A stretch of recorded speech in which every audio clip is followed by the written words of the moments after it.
Independent Network News, brought to you by Mobil Corporation.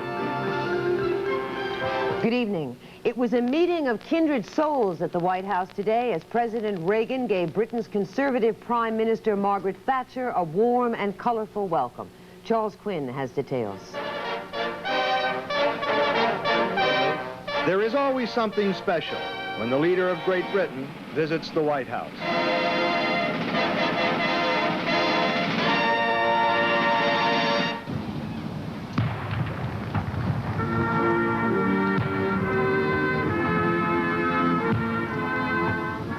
Prime Minister Margaret Thatcher is the first head of a major U.S. ally to meet with President Reagan since he took office last month.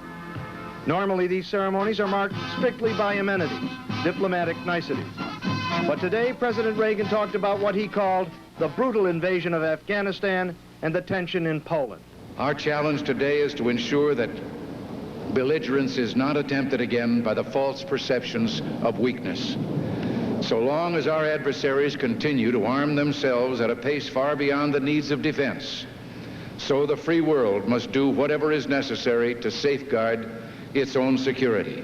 Mrs. Thatcher agreed. The message I've brought across the Atlantic is that we in Britain stand with you. America's successes will be our successes.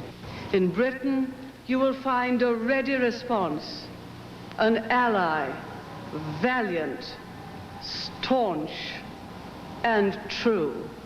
After their meeting, Mr. Reagan said they agreed on a wide range of issues, including Soviet President Leonid Brezhnev's suggestion for a summit meeting. We've also noted the Soviet proposal for a summit meeting. We believe this proposal needs to be carefully studied, and we will be consulting closely on this matter. For our part, we certainly have an interest in pursuing serious, constructive dialogue with the Soviets on those issues which divide us. Later, Mrs. Thatcher made the obligatory stops on Capitol Hill. There were few surprises in the visit. Britain has been one of America's closest allies for much of this century. But Mrs. Thatcher's purpose seemed to be to make it clear that not since World War II have the two countries stood so close together as they do today. Charles Quinn, Independent Network News, Washington. Now, meantime, the Soviet Union is said to be going ahead with laying the groundwork for a Brezhnev-Reagan summit. That news came as the Communist Party's 26th Congress continued with an address by Afghanistan's puppet president, Babrak Karmal. He is one of the symbols, however, of a major problem between Moscow and Washington. Washington now insists that détente and social cooperation be linked to Soviet good behavior and an end to intervention, such as in Afghanistan. The Reagan administration has notified Congress that it plans to go ahead on a controversial arms deal with Saudi Arabia. After a closed-door briefing, New York Congressman Ben Rosenthal said the package includes missiles, fuel tanks, and everything else to upgrade 60 F-15s now on order from this country. And in an attempt to balance the deal, Israel will be given preferred financing for 10 more F-15s for its Air Force. 19 members of the House Foreign Affairs Committee have gone on record against the deal, saying they have grave reservations about selling the advanced gear to the Saudis. Coming up, the Democrats offer a counter-proposal to the Reagan economic plan. Cool heads and a computer avert a tragedy in the skies over New York. And a night patrol in Atlanta as they hunt for a mass killer.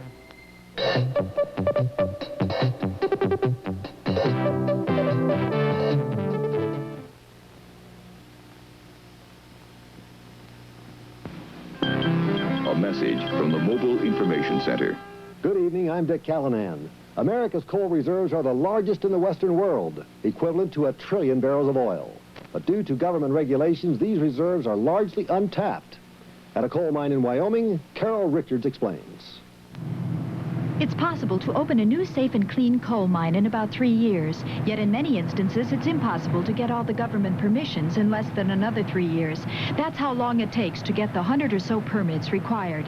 Yet using coal, instead of heavy oil and natural gas, and industrial and utility furnaces capable of switching right now would alone save some 250,000 barrels of imported oil a day.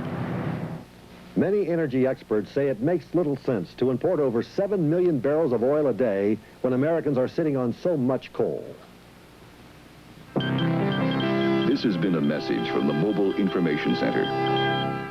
Crimson Travel Service has the best packages to Bermuda.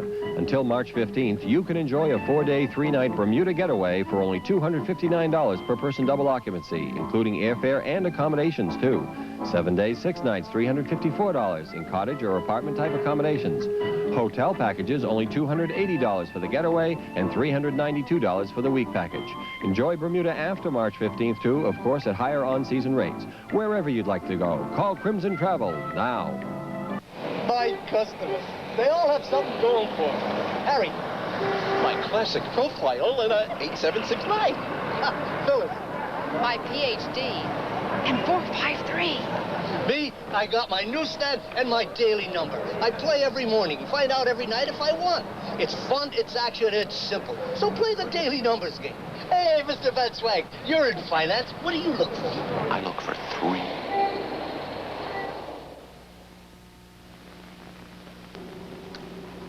Another black youth has been added to Atlanta's list of dead or missing children, bringing the number of unsolved cases there to 21. 15-year-old Patrick Rogers was found 2 months ago in a neighboring Cobbs County, and his case was originally thought to be unrelated. But the teenager knew at least one of the 18 other youngsters found dead in Atlanta in the past 18 months, and his case is being turned over to the city's Special Investigative Unit. Marvin Scott joined some members of the Atlanta Police Patrol on patrol last night, and he learned how their intensive search for the elusive killer is affecting them. It's strain on the police department, makes it look like we're not doing our job. We want to show the people we can do our job. Check your subjects out. If you got any young kids... More police man-hours have been committed to the children's murders than any other investigation in the history of Atlanta's 1,600-member police department. Community pressure has put a strain on the cops. After all these months, they have no suspects and apparently no major leads.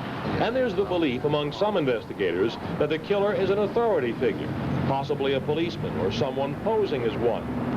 Atlanta police are uptight and tight-lipped when it comes to talking about the case.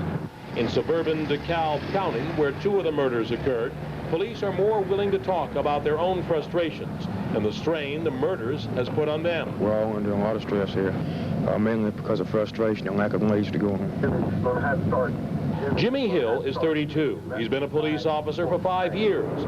He has 2 children, ages 3 and 5. And as we joined him on a patrol, his concern was for his family. I just want the person off the street, because this really affecting me out here right now, working, knowing my family at home by themselves. That's what really bothers me lately. A person might be a neighbor down the street from me, and he knows my routine, and my wife and kids are home by themselves. A missing child is Curtis Walker, W-A-L-K-E-R. Subject was last seen 19 February in the area 2485 Bankhead Highway, City of Atlanta. I go through the whole night wondering what next. This person gonna make a mistake, and we catch it, and we put this person away for a while, at least the rest of his life. In hopes of coming up with leads, the DeKalb County Police periodically set up roadblocks and check all vehicles. On this night, one driver dodges the roadblock, hits a parked car, and is caught after a 2-mile chase. Police arrest a 14-year-old boy who was driving his mother's car. Apartment 205 on Meadowwood Ridge. You know you're violating curfew? Apartment 205. The problem is that the parents aren't enforcing the curfew on the children. And as you can tell, it's almost 12 o'clock and we caught a 14-year-old boy out here on the street. This turned out to be a busier than usual night. But unfortunately, there were no new leads in the case of the murdered children. However, police here say they're not at all dispirited. There's always tomorrow night. And the hope that the killer or killers will make that chance mistake that will finally end Atlanta's 19-month nightmare. With the DeKalb County Police in suburban Atlanta,